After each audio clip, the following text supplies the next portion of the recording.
જય શ્રી કૃષ્ણ. કેમ છો બધા? આઈ હોપ તમે બધા મજામાં હશો. આજે હું તમારી સાથે શેર કરીશ પાઉંભાજીની રેસીપી. તમને થશે પાઉંભાજી તો બધા જ ઘરે બનાવતા હોય છે, એમાં નવું શું છે? તો આજે આપણે પાઉંભાજીની સાથે સાથે લાદી પાઉં પણ ઘરે જ બનાવીશું. તો ચાલો રેસીપી સ્ટાર્ટ કરીએ. કપ ગરમ પાણી લીધેલું છે, આપણે આંગળી બોળી શકીએ એટલું જ ગરમ પાણી લેવાનું છે. હવે હું અહીંયા 3 ટેબલ સ્પૂન ખાંડ નાખી રહી છું. ખાંડને સારી રીતે આપણે એમાં ઉગાડી લેવાની છે પાણીમાં. હવે ખાંડ ઉગળી ગઈ છે તો એમાં આપણે 4 ટેબલ સ્પૂન ઈસ્ટ નાખી દઈશું. ઈસ્ટ તમને ઓનલાઈન કે કોઈ નજીકની કરિયાણા સ્ટોર પર મળી જશે. હું વધારે બ્રેડ બનાવી રહી છું એટલા માટે હું વધારે ઈસ્ટ નાખી રહી છું. મેં અહીંયા 4 ટેબલ સ્પૂન ઈસ્ટ નાખેલું છે. એને આપણે સારી રીતે મિક્સ કરી લઈશું પાણીમાં.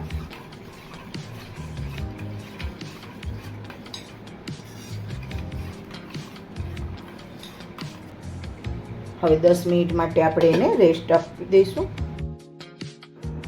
4 કપ આપણે મેંદાનો લોટ લઈ લઈશું. આમાં આપણે ઘઉંનો લોટ બિલકુલ મિક્સ નથી કરવાનો. ઘણા ફ્રેન્ડ્સ પૂછતા હોય છે કે ઘઉં મેંદો મિક્સ કરી શકીએ તો તમને એકદમ આ ટેસ્ટ નહીં આવે અને પાઉં પણ પરફેક્ટ નહીં બને. એટલે આપણે ફક્ત મેંદાનો જ લોટ લેવાનો છે. એની અંદર આપણે સ્વાદ અનુસાર મીઠું નાખી દઈશું. અને અહીંયા આપણે ઓઇલનો ઉપયોગ નથી કરવાનો. આપણે બટરનો મેલ્ટ કરેલું બટર લીધેલું છે. 4 થી 5 ટેબલ સ્પૂન મેલ્ટ કરેલું બટર લીધેલું છે. બહારના જે પાઉં હોય છે બજારમાં એમાં પામ ઓઇલ જ હોય છે, પણ આપણે ઘર માટે બનાવીએ છીએ તો આપણે સારી જ વસ્તુ બનાવવાની છે એટલે આપણે બટરનો યુઝ કરીશું. તમે જોઈ શકો છો આપણું ઈસ્ટ પણ એકદમ સરસ એક્ટિવ થઈ ગયું છે. તો આ ઈસ્ટનું જે આપણે મિશ્રણ છે એનાથી જ આપણે લોટ બાંધવાનો છે. આ મિશ્રણ લોટમાં નાખ્યા પછી પહેલાં આપણે લોટને સરસ રીતે મિક્સ કરી લઈશું. પછી જો આપણને જરૂર લાગે તો આપણે દૂધનો યુઝ કરવાનો છે લોટ બાંધવા માટે. પાણીનો બિલકુલ યુઝ નથી કરવાનો. અને દૂધ પણ આપણે હલકું એવું ગરમ લેવાનું છે. એકદમ વધારે ગરમ નથી લેવાનું, પણ થોડું નવશેકું હોય એવું ગરમ દૂધ લેવાનું છે. એટલે આપણે જરૂર લાગશે તો આપણે દૂધ એડ કરીશું, પણ પાણી બિલકુલ જ એડ નથી કરવાનું. મને અત્યારે થોડી જરૂર લાગી રહી છે તો હું દૂધ થોડું થોડું કરી અને એડ કરતી જઈશ અને આપણે એકદમ સોફ્ટ લોટ બાંધીને તૈયાર કરી લઈશું. 3 થી 4 ટેબલ સ્પૂન જેટલા દૂધની મને જરૂર પડેલી હતી. આપણો લોટ એકદમ સરસ રીતે બંધાઈ ગયો છે. આ રીતનો આપણે સોફ્ટ લોટ બાંધીને તૈયાર કરવાનો છે. હવે આપણે એમાં થોડું તેલ નાખી અને લોટને 2 થી 3 મિનિટ સરસ રીતે મસળી લઈશું. આ પ્રોસેસ કરવી ખૂબ જ જરૂરી છે ફ્રેન્ડ્સ. એનાથી તમારો આથો સરસ રીતે આવશે, લોટ સરસ રીતે સેટ થશે અને પાઉં તમારા ખાવામાં એકદમ સરસ સોફ્ટ બનશે. તો આપણે 2 થી 3 મિનિટ સુધી લોટને સરસ રીતે મસળી લેવાનો છે. લોટને તમે વધારે વાર મસળી શકો તો 4 થી 5 મિનિટ પણ મસળો તો વધારે બેટર છે. નહીંતર 2 થી 3 મિનિટ તો જરૂરથી મસળીને આ રીતે યુઝ કરવાનો છે લોટનો. તો આપણે લોટને સરસ રીતે મસળી લીધો છે, તમે જોઈ શકો છો. હવે આપણે લોટને વચ્ચે આ બધી બાજુથી ટક કરતા જઈ અને એનો એકદમ સરસ રાઉન્ડ શેપમાં ગોળો તૈયાર કરી લેવાનો છે. તો આ રીતે આપણે એને બધી બાજુથી ટક કરી અને સરસ રીતે સેટ કરી દઈશું. ફ્લાવર બનાવતા હોય એ રીતે બધી સાઈડથી એને ટક કરીને આ રીતે બંધ કરવાનો છે લોટને. અને સરસ રીતે એને આપણે ઢાંકી અને રેસ્ટ માટે 5 થી 6 કલાક માટે રાખી દઈશું. જો ઉનાળાનો ટાઈમ હોય તો તમે 3 થી 4 કલાક પણ રાખી શકો છો, પણ જો ઠંડીનો સમય હોય તો તમારે 6 થી 7 કલાક રેસ્ટ માટે લોટ રાખવો જરૂરી છે. તો હવે આપણે લોટને રેસ્ટ માટે રાખી દઈશું. તમે જોઈ શકો છો આપણો લોટ એકદમ સરસ ફૂલી ગયો છે, એકદમ સરસ આથો આવી ગયો છે અને તમે જોઈ શકો છો જાળી પણ એકદમ સરસ પડે છે. તો આપણે 6 થી 7 કલાક માટે લોટને રેસ્ટ માટે રાખેલો હતો.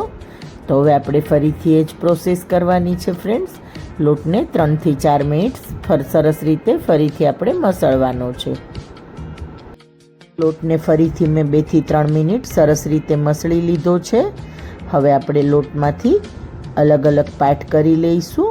તો હું અહીંયા નાઈફની મદદથી એના સરસ રીતે આપણે એક સરખા 3 પાર્ટ કરી લઈશું લોટના. આપણે લોટમાંથી એક સરખા 3 પાર્ટ કરવાના છે. તો હું અહીંયા આ રીતે નાઈફની મદદથી પાર્ટ કરી રહી છું. તમે હાથેથી પણ કરી શકો છો. તો હવે આપણે 3 પાર્ટ અલગ કરી લઈશું અને એમાંથી એક પાર્ટનો અત્યારે આપણે લુવા બનાવીશું. બાકીના 2 પાર્ટ આપણે ઢાંકીને રાખી દઈશું.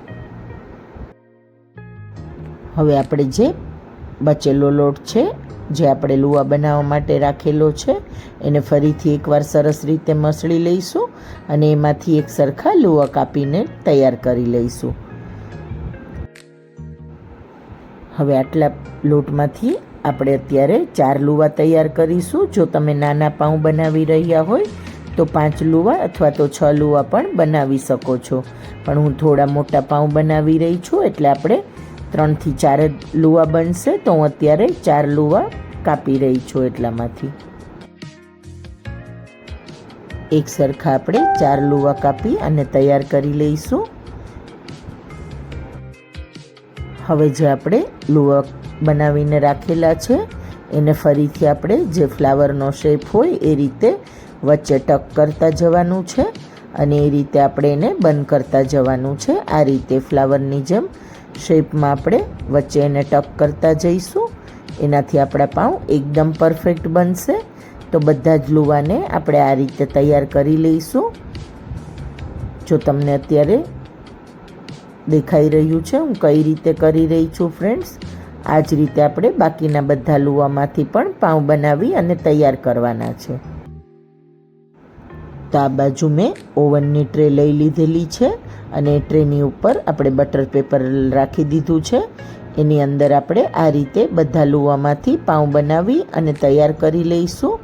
બસ તમે જોઈ શકો છો હું જે રીતે આ રીતે ટક કરી રહી છું લોટને, આ જ રીતે તમારે લુવામાંથી પાઉંની પ્રોસેસ કરવાની છે. તો આ પ્રોસેસ ખૂબ જરૂરી છે એટલે ધ્યાનથી જોજો ફ્રેન્ડ્સ. એનાથી તમારા પાઉં ખાવામાં એકદમ સરસ સોફ્ટ અને એકદમ સરસ ફૂલેલા બનશે. તો આ જ રીતે આપણે બાકીના બધા બચેલા લોટમાંથી પણ લુવા બનાવી અને તૈયાર કરી લઈશું. તમે જોઈ શકો છો આપણા લુવા એકદમ સરસ બની જાય પછી આપણે એને હાથેથી થોડું એવું પ્રેસ કરી અને આ રીતે દબાવી દેવાનું છે. વધારે પ્રેસ નથી કરવાનું. આ જ રીતે આપણે બાકીના બધા લોટમાંથી પણ સેમ પ્રોસેસથી લુવા તૈયાર કરી લઈશું. તમે એકવાર આ રીતે પાઉં ઘરે બનાવી લેશો તો તમને થશે કે પાઉં બનાવવા તો ખૂબ જ સહેલા છે અને એ પણ આપણે ઘરે બનાવીએ છીએ એટલે એકદમ સારી રીતે અને સારી વસ્તુ મિક્સ કરીને જ આપણે બનાવીએ છીએ.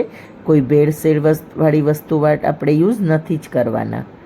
તો આ જ રીતે આપણે બાકીના બધા પાઉં બનાવીને તૈયાર કરી લીધા છે. તમે જોઈ શકો છો અહીંયા આપણે ઓવનની ટ્રે છે એ આખી ભરાઈ ગઈ છે. એમાં આપણે ટોટલ 9 પાઉં આવેલા છે. તો એની ઉપર આપણે આ રીતે દૂધ લગાવી દઈશું. કાચું દૂધ લેવાનું છે ફ્રેન્ડ્સ, એનાથી તમારા પાઉંનો કલર ખૂબ જ સરસ આવશે. અને અહીંયા 4 નાના લુવા બનેલા છે એને આપણે કઢાઈમાં બનાવી લઈશું. એટલે હું તમને આજે કઢાઈમાં અને ઓવનમાં બંને રીતે બનાવવાનું બતાવી રહી છું. દૂધ લગાવી દઈએ પાઉં ઉપર, પછી પાઉંને 15 મિનિટ માટે આપણે ઢાંકીને રેસ્ટ આપવાનો છે. પણ હું અત્યારે ઉતાવળમાં બનાવી રહી છું એટલા માટે રેસ્ટ નથી આપી રહી. એનાથી તમારા પાઉં એકદમ સરસ ફૂલી જશે એટલે રેસ્ટ આપવાનું ખાસ જરૂરી છે. એ વાતનું ધ્યાન રાખજો ફ્રેન્ડ્સ. અહીંયા કઢાઈની અંદર મેં મીઠું નાખી દીધું છે. એમાં જે આપણે 4 નાના લુવા બનેલા છે પાઉં એમાં મૂકી દઈશું આપણે સ્ટીમ થવા માટે. એમાં બેક થઈ જશે અને આ આપણે અહીંયા ઓટીજીમાં બનાવી રહ્યા છીએ. તો ઓટીજીમાં આપણે ટ્રે મૂકી દીધી છે. ઓટીજીમાં આપણે 180 ડિગ્રી પર 20 મિનિટ માટે એને બેક કરવાના છે અને કઢાઈમાં આપણે એને 30 થી 35 મિનિટ બેક કરવાના છે મીડિયમ ગેસની ફ્લેમ પર. હવે અહીંયા મેં શાકભાજી ધોઈને લઈ લીધેલા છે. ફુલાવર, બટાકા અને વટાણા સરસ રીતે મેં ધોઈ અને સમારી લીધા છે. તો એને પણ આપણે બાફવા માટે મૂકી દઈશું. આપણા પાઉં બનીને રેડી થાય ત્યાં સુધીમાં આપણે ભાજી પણ તૈયાર કરી લઈશું. તો આપણે શાકભાજીની અંદર પાણી નાખી દઈશું અને એને બાફવા માટે મૂકી દઈશું. એક ગેસ પર આપણા પાઉં બેક થઈ રહ્યા છે તો બીજા ગેસ પર આપણે કુકરને રાખી દઈશું, એટલે આપણે બંને કામ એકસાથે થઈ જાય. અને આપણે 30 મિનિટ જેવું રાખવાનું છે, કેમ કે આપણા પાઉં ઓછા છે કઢાઈની અંદર. તમે જોઈ શકો છો અહીંયા ઓવનમાં પણ આપણા પાઉં એકદમ સરસ રીતે બેક થઈ ગયા છે. તો ઓવનવાળા પાઉં આપણા તૈયાર થઈ ગયા છે, એને આપણે બહાર કાઢી લઈશું. એકદમ સરસ કલર આવેલો છે. હવે અહીંયા મેં નાનું મિક્સચરનું જાર લઈ લીધેલું છે. એની અંદર આપણે 4 થી 5 ટેબલ સ્પૂન જેટલી લસણની કળી લઈ લઈશું.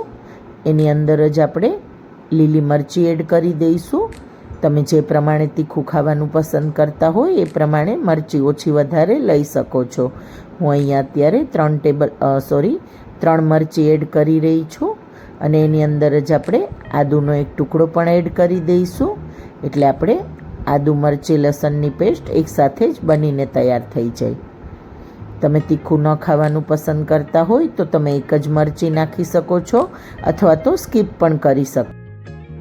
આપણે ઓવનમાં બનાવેલા હતા એ પાઉં સરસ રીતે બનીને તૈયાર થઈ ગયા છે. તો એની ઉપર આપણે બટર લગાવી દઈશું. આ રીતે આપણે મેલ્ટ કરેલું બટર લેવાનું છે અને બધા પાઉંની અંદર સરસ રીતે ઉપર લગાવી દેવાનું છે.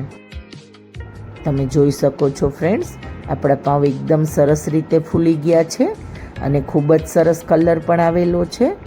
એકદમ નીચેથી પણ સરસ ગોલ્ડન બ્રાઉન કલર આવેલો છે અને એકદમ સરસ સોફ્ટ પણ બનેલા છે. તો એકવાર ઘરે આ રીતે પાઉં બનાવીને જરૂરથી ટ્રાય કરજો ફ્રેન્ડ્સ. હવે અહીંયા મેં કઢાઈ લઈ લીધેલી છે.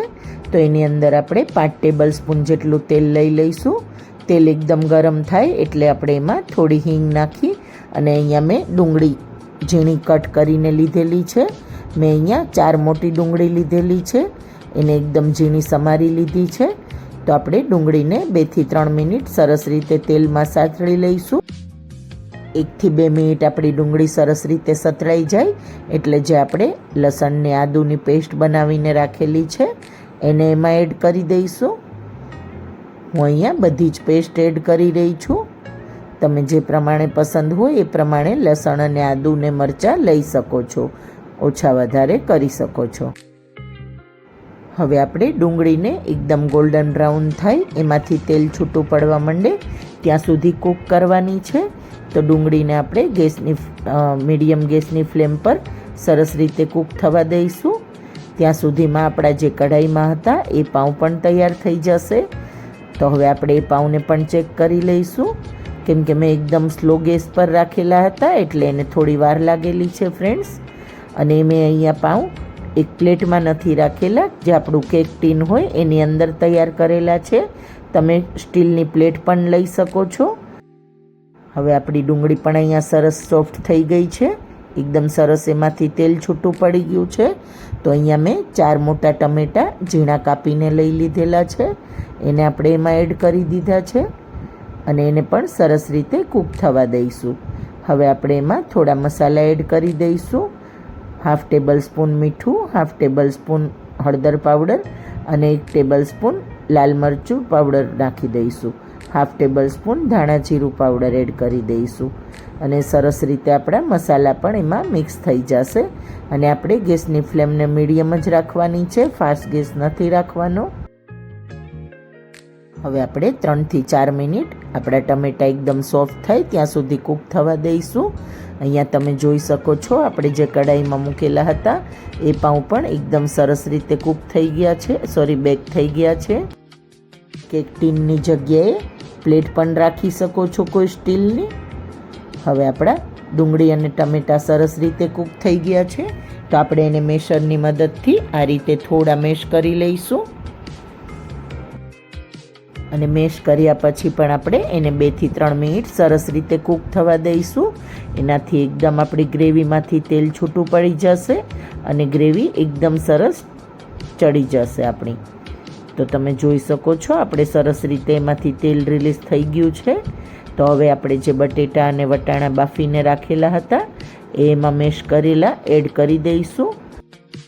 મારી રેસીપી અને મારા વિડીયો જો તમને ગમતા હોય તો લાઈક, શેર અને કોમેન્ટ જરૂરથી કરજો ફ્રેન્ડ્સ. અને તમારા કોઈ સજેશન હોય તો એ પણ મને કોમેન્ટ બોક્સમાં જણાવી શકો છો ફ્રેન્ડ્સ. મારી ચેનલ પર નવા હોય તો સબસ્ક્રાઈબ જરૂરથી કરજો. ને જો મારા વિડીયો તમે ફેસબુકમાં જોઈ રહ્યા હોય તો લાઈક અને ફોલો જરૂરથી કરજો ફ્રેન્ડ્સ. તમને લાઈક, શેર અને કોમેન્ટનો કોઈ ચાર્જ કે પૈસા નથી લાગતા ફ્રેન્ડ્સ, પણ તમારા લાઈક અને કોમેન્ટથી અમને ખૂબ જ ખુશી મળે છે, તો એ કરવાનું ચૂકતા નહીં ફ્રેન્ડ્સ. હવે ભાજીની અંદર આપણે બધા બટેટાનો મસાલો મિક્સ કરી દીધો છે, તો એની અંદર આપણે સ્વાદ અનુસાર મીઠું નાખી લઈશું અને ઉપરથી થોડું લાલ મરચું પણ નાખી લઈશું. આપણે બટેટા એડ કર્યા એટલે મરચું નાખવું પડશે, અને એમ પણ ભાજી તો તીખી અને ટેસ્ટી જ સારી લાગે. તો હું અહીંયા 2 ટેબલ સ્પૂન કાશ્મીરી લાલ મરચું નાખી રહી છું. એને આપણે સરસ રીતે મિક્સ કરી દઈશું.